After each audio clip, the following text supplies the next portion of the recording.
Hi, I'm Chris from airwindows, and this is the mighty Iron Oxide 5. So this is a really short video. This is one of the most popular plugins I've ever done, so go download it and use it. Knock yourself out. Okay, I will show you about it, but pretty much the bottom line here is this is a known good plugin. A lot of people have been really excited about it. It made me a bunch of money being sold at $50 a pop. And this is the newest version. It's Iron Oxide 5, which sounds a little bit better than Iron Oxide 4, while still working basically the same way. And it's free. Enjoy it. This is what I get to do when running my Patreon and doing things that way. That's kind of the whole idea, is that you bring wonderful gifts to people, and then they return the gifts by signing up or kicking in $1 a month or whatever, if they can. But I don't have to be fussy about letting people have it. I can let everybody have it. That also means it does not have any DRM, no dongles, no viruses built into it. Let's not get into that. Let's just listen to it. Here's a little track.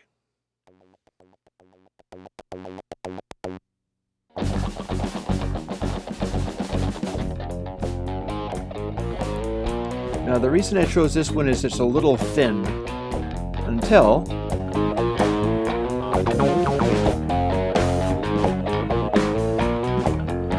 I'll take it back out again. Digital analog style.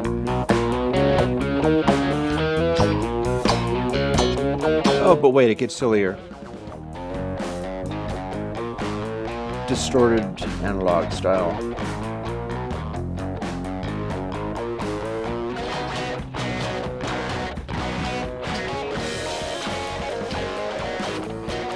But what would you say if it was at a slower tape speed?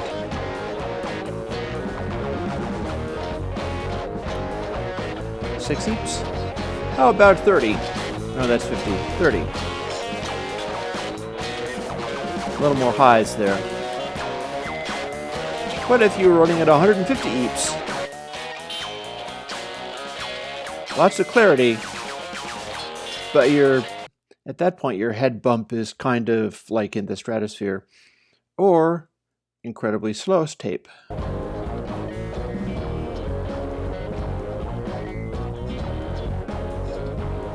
And we're distorting fairly heavily, so we'll tone it back.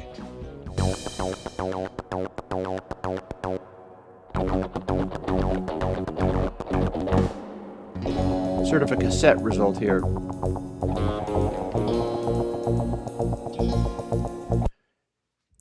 Now that I've shown this to you, go and download it and use it. Because it's going to get boring, I'm going to start talking about how it works and what you can do with it. Okay, so TL don't listen means go and enjoy this with my blessing. And if you're sticking around, you're prepared to listen to a lot of stuff about what this actually means, how it works, and how it can be used. Okay, if you're still with me, here's how this actually works.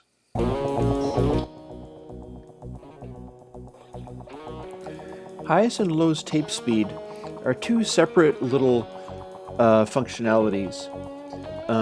They're using a kind of impulse response, but it's not operating in the normal sense. Instead, it's averaging things out in a way that involves taking It involves taking samples, not one after the other, but spaced out in a spacing that follows prime numbers, meaning that if you have irregularities, they'll cancel each other out, so that the attack going through these impulses it's always kind of distinctive, but tones will always tend to end up at the same volume level, because the spacement is prime numbered spacing, so it doesn't actually reinforce anything in particular. And there's two separate ways of doing that. Highs is a kind of roll-off, and lows is a kind of high frequency, a high pass. So I'll show you that if you have 150 EEPs on the top and lows of 1.5 EEPs, and we'll take flutter away for the moment.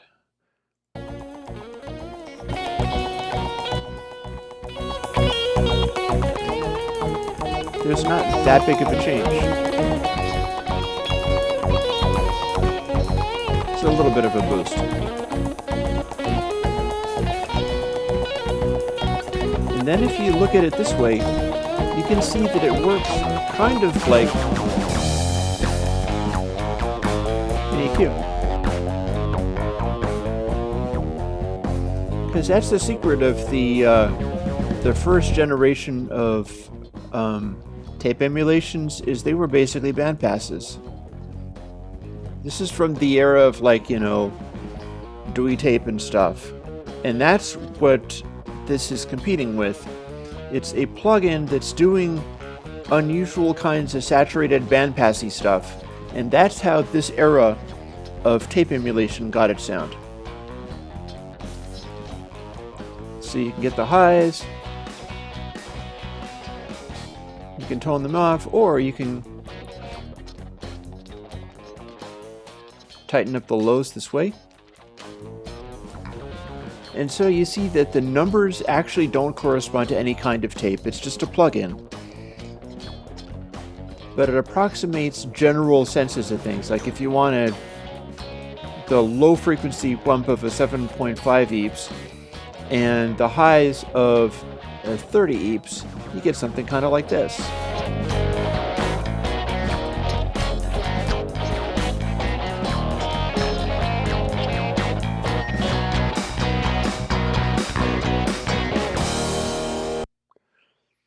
And this is all very well and good, but it goes beyond that because you can do strange things with it.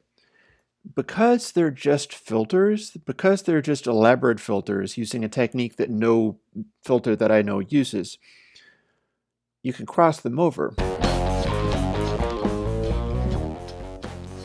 So that leaves almost nothing. Lows of 150 EEPs, highs of 1.5. You can even crank them up.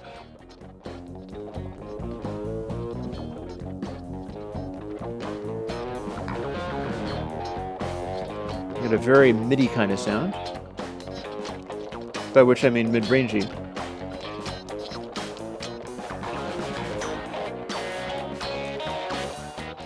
And this is all well and good, but since it's a kind of EQ, we want to look down at the inv dry wet feature down here. So this is all wet, and that's the normal sound. We'll get it to be closer to a match here. Now that gives me a mid-range quality. If I invert it, what's going to happen is I'll be taking out that mid-range equality from the dry, and that means it'll be a kind of smiley face EQ. But there's a catch. Iron oxide is a tape emulator, so it soaks up peak energy from the inside of the sound. It's not just a bandpass filter. It's everything kind of combines, with even before we get into flutter.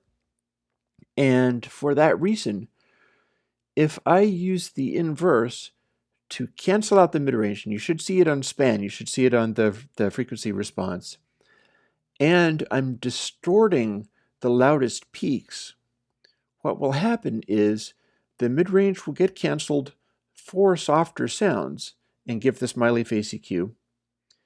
And then as the level increases, it'll come through again because the cancellation factor is distorting. Now maybe that sounds a little complicated. I wouldn't blame you if you found it complicated, but I will demonstrate what this means.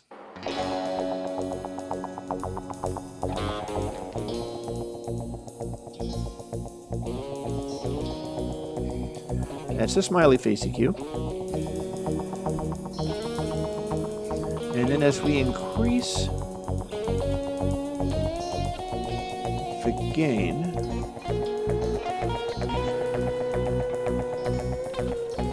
We have to pull back the inverse to compensate.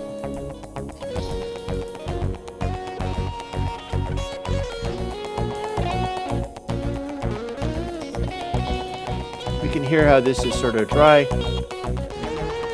and then we can exaggerate it by going too far in this direction.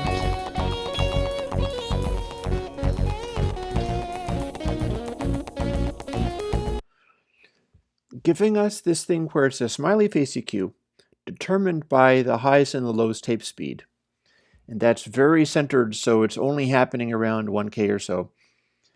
But because the EQ things that's being distracted is also being distorted, we get a exaggeration of the dynamics in the mids. And that's what you hear here.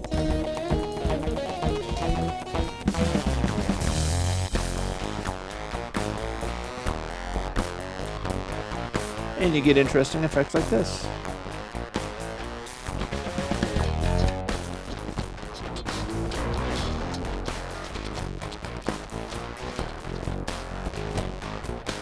There it's running at full range.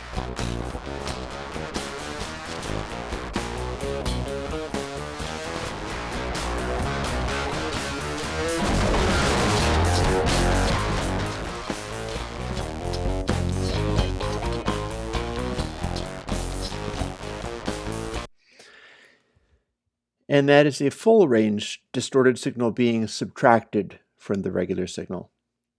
Now when we take this strange little result and do things like remove frequency ranges from that distorted signal, we get stuff like this.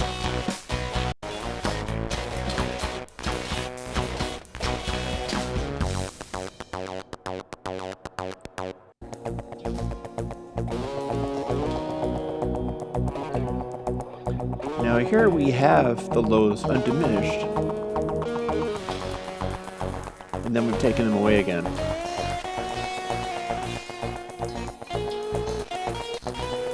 Or we can take the highs out of the equation.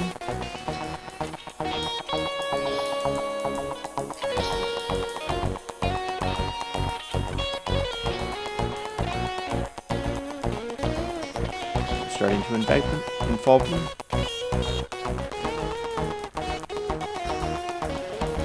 And then full range again.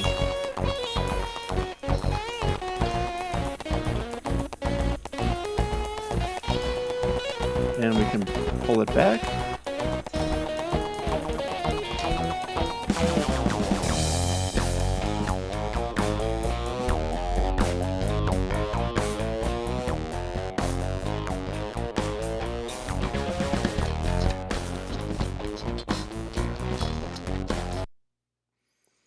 And again, that's just all the craziness that you can do with the inverse effect. We can always simply go back to using it as a tap emulator.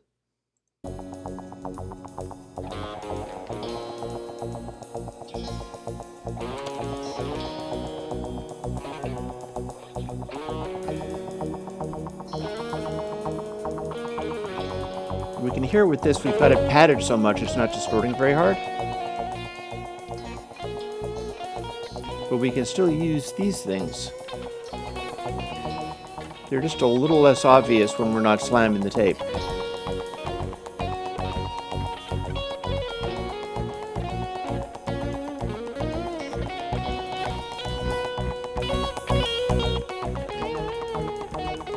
And then we can slam the tape.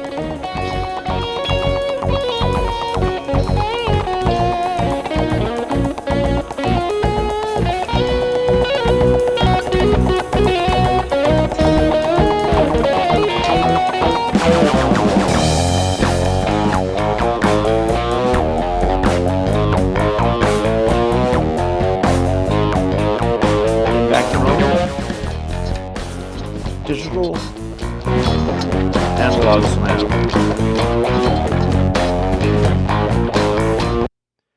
Now there's one feature we haven't actually demonstrated yet, and that is flutter. Flutter defaults to 0.5 so you can hear it's doing something, but that's a little exaggerated. I'll show you why. Here, we'll pull this back to 0. We'll call that 30 and 7.5 for a nice full range result. Output trim is 0 or -0. It doesn't actually mean anything. And here's what we get when we start pushing Flutter.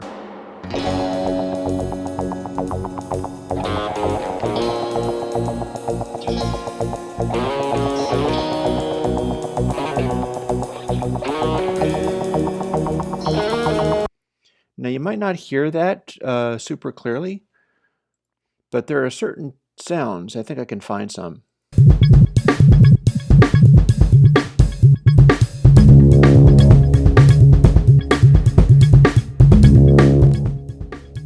It's pretty loud. Maybe not this one. How about?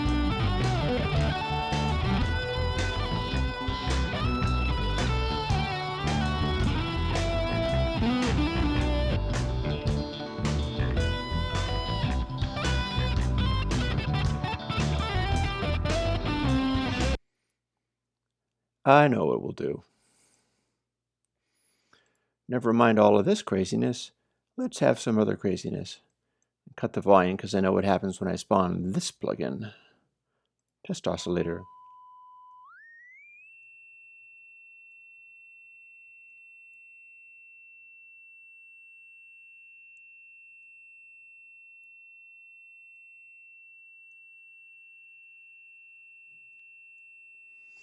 You can probably hear this.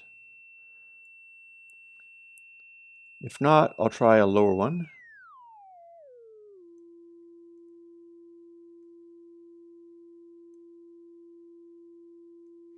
Flutter is not a super obvious thing, but 0.5 flutter is still higher than normal things.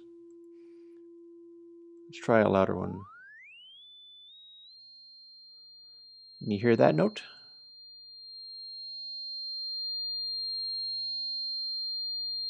How about this?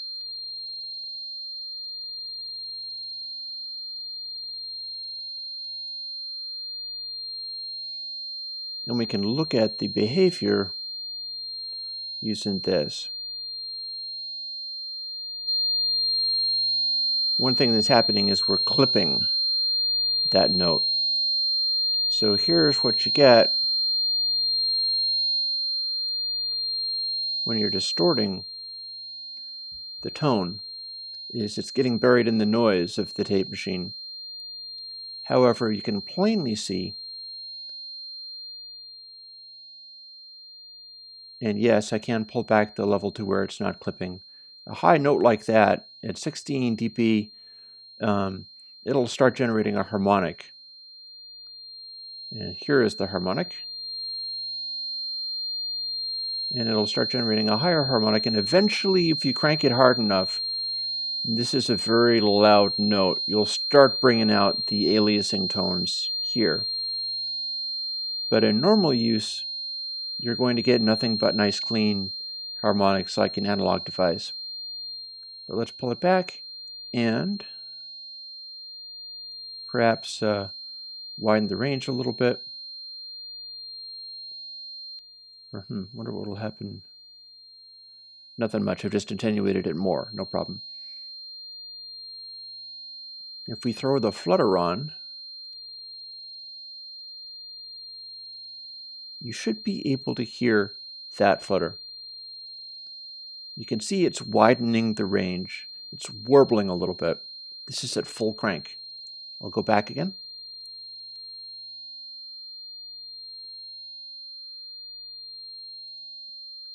And then full flutter again.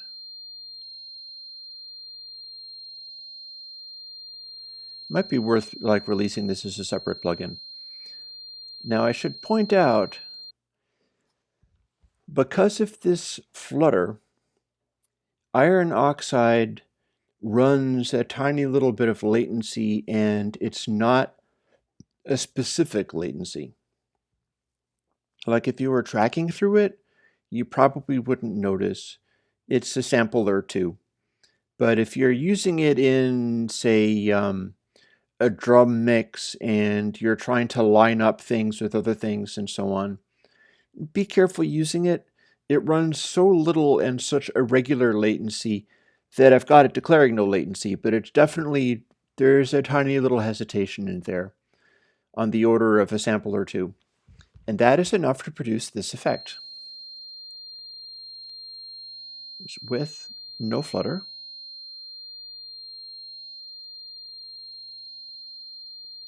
You can hear it kind of.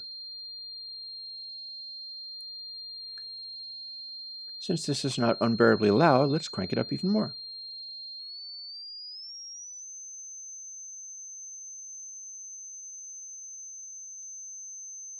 Without.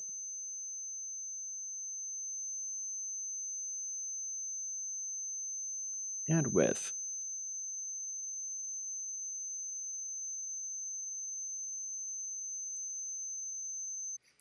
That's an annoying sound, so I'm going to make it stop now. Anyways, airwindows Iron Oxide has been a very successful plugin for a variety of these reasons. Like here, what I'll do is I'm going to kick this on for just a moment so that I can dial in what I think is a reasonable amount of flutter. Again, like I said, it starts up at 0.5. This is already a little bit more than a real tape deck would produce. It's like that so that you can tell it's doing something, but you can pull back a little bit from there.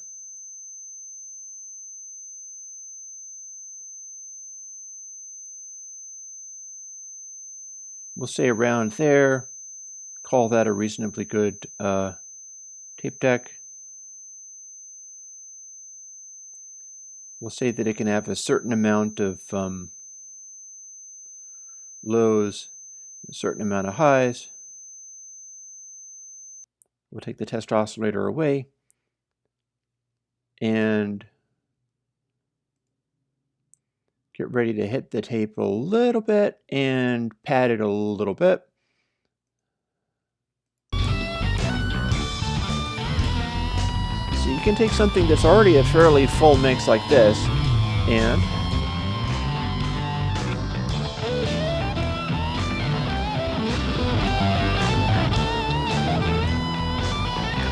I'm hitting the tape a little bit too hard.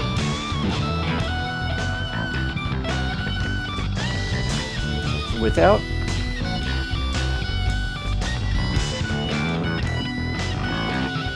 It's like hitting an output tape deck. And we can do inverse, of course. But since we don't want to do that, let's use the dry wet and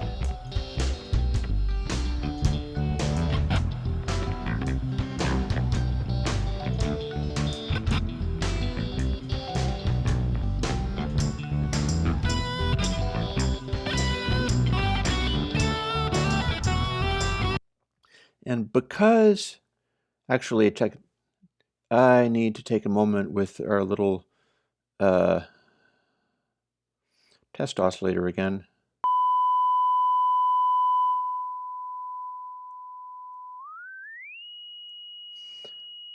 Check this out. This is worth paying attention to. Notice how I have the wet, and I'm using a lot of flutter. Dry is, of course, not getting any of that. But if I combine the two,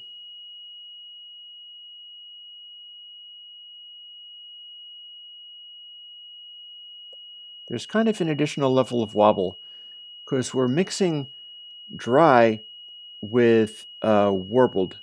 Actually, I'm not sure that's true. I think what I might be doing is my dry out of here is post-flutter, which is also worth knowing. In fact, I can demonstrate that. Let's find out. I'll tell you right now.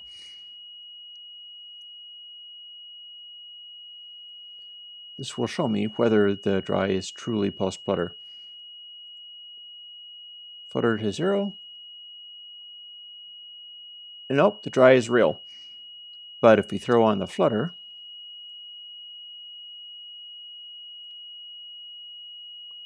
we get a big change.